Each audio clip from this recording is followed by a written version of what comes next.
అఖండ Godavari tourism ప్రాజెక్టుకు శ్రీకారం చుట్టిన కూటమి ప్రభుత్వం రాజమండ్రికి కొత్త అందాలు అద్దుతోంది. టూరిస్ట్ స్పాట్లను పెంచుతోంది. మరోవైపు అందాలు అద్దడం అభినందనీయమే, కానీ అసలు గోదావరి కాలుష్యం సంగతి ఏంటి అంటూ ప్రశ్నిస్తున్నారు విపక్ష నేతలు. గోదావరిని కాలుష్యం నుంచి రక్షించాలంటున్నారు. అఖండ గోదావరి ప్రాజెక్టులో భాగంగా రాజమండ్రి రూపురేఖలను మార్చేస్తోంది కూటమి సర్కార్.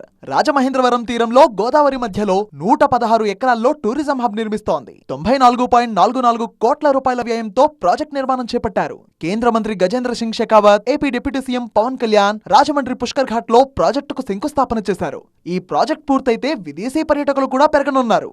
ఉభయ గోదావరి జిల్లాల ప్రజల యొక్క సెంటిమెంట్ ఆనాడెప్పుడో 127 సంవత్సరాల క్రితం బ్రిటిష్ వారు నిర్వహించినటువంటి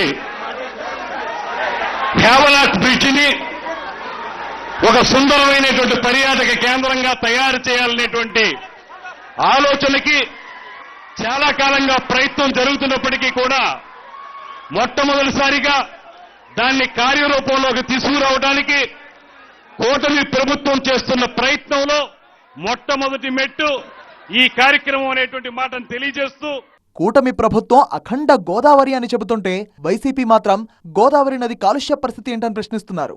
మరి ఎన్నో ప్రభుత్వాలు వచ్చినప్పటికీ కూడా గోదావరి నదిలో మనకి కాలుష్యం అనేది సర్వసాధారణమైంది. రాజమహేంద్రవరానికి సంబంధించిన మురుగు డైరెక్ట్ గా కొన్ని ప్రాంతాల్లో డైరెక్ట్ గోదావరిలో కలిసిపోతాం. ఏదైతే శుద్ధి చేసే కర్మాగారాలు పూర్తి స్థాయిగా లేవు. రాజమండ్రిలో ఒక 70 MLD మురుగునీరు ఎవ్రీడే వస్తా ఉంటే కేవలం ఇక్కడ ఆవులో 30 MLDకి మట్టుకే ఇక్కడ శుద్ధి చేసే కర్మాగారం ఉంది.